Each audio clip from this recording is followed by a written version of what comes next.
আসসালামু আলাইকুম। সবাই আমার সালাম নিয়েন। আশা করি সবাই ভালো আছেন। আজকে আপনাদের অত্যন্ত সুন্দর একটি বিষয় নিয়ে আলোচনা করতে চলেছি। আপনারা হয়তো অনেকেই অনেক কিছু জানেন না।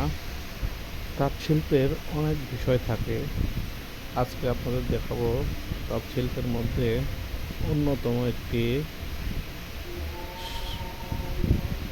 গুরুত্বপূর্ণ জিনিস। সেটি হলো এই যে দেখতেছেন, আমি যেটা দেখাচ্ছি লোলের সাথে কিছু জিনিস আছে এখানে। এটার নাম বলে চগ। মানে এই চগ না থাকলে কিন্তু আসলে আপনি একটা লুঙ্গি তৈরি করতে যে লরাজটা তৈরি হয়, এই লরাজটা আপনি বানাতে পারবেন না, কারণ এটার মাধ্যমে প্লাস্টিক থাকে। দেখেন, আপনারা দেখতেছেন যে ললির সাথে সুতা জড়ানো।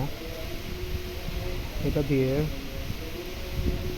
যেভাবে সুন্দর করে পেঁচানো আছে, এটা আস্তে আস্তে কাড়িয়ে ড্রামে লাগানো হয়। সেটাও আপনাদের আমি একটু পরে দেখাবো। তার আগে আমি আপনার ললিগুলোর বর্ণনা দিয়ে নিই। এটা আসলে দোতার সুতা। এটি দিয়ে মূলত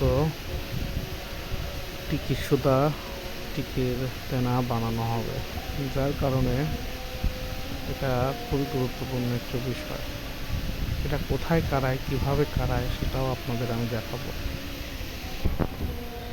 আর এই যে দেখতেছেন কিভাবে সুতা সাদার মধ্যে ঢোকাই দিয়েছে, 2টা 4টা এরকম করে, কারণ এটার মাধ্যমে জানা যায় এটা প্যাচ থাকবে কি না।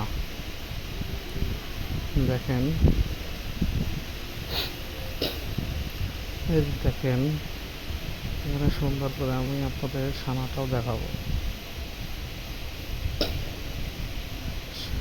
সানা বউ দুইটাই দেখাবো। ছোট দেখতেছেন, এটাকে বলে সানা। আর এই যে দেখতেছেন, এটা বউ। এটা দিয়ে অনেক কাজ করা যায়, যেমন ডিজাইন চেঞ্জ করা যায়, কীভাবে একটা সিস্টেমের মধ্যে আরেকটা সিস্টেম ঢোকানো যাবে, এটাও দেখানো হয়। যাই হোক, তারা আশা করি বুঝতে পারছেন এই সুতা কীভাবে কেনা করানো হয় ললিতে চগ দিয়ে। এই চগই আসলে একটা সুতার মেইন বিষয়। যাই হোক, আজকে এই পর্যন্ত ভিডিও থাকলো। আশা করি সবাই ভালো থাকবেন।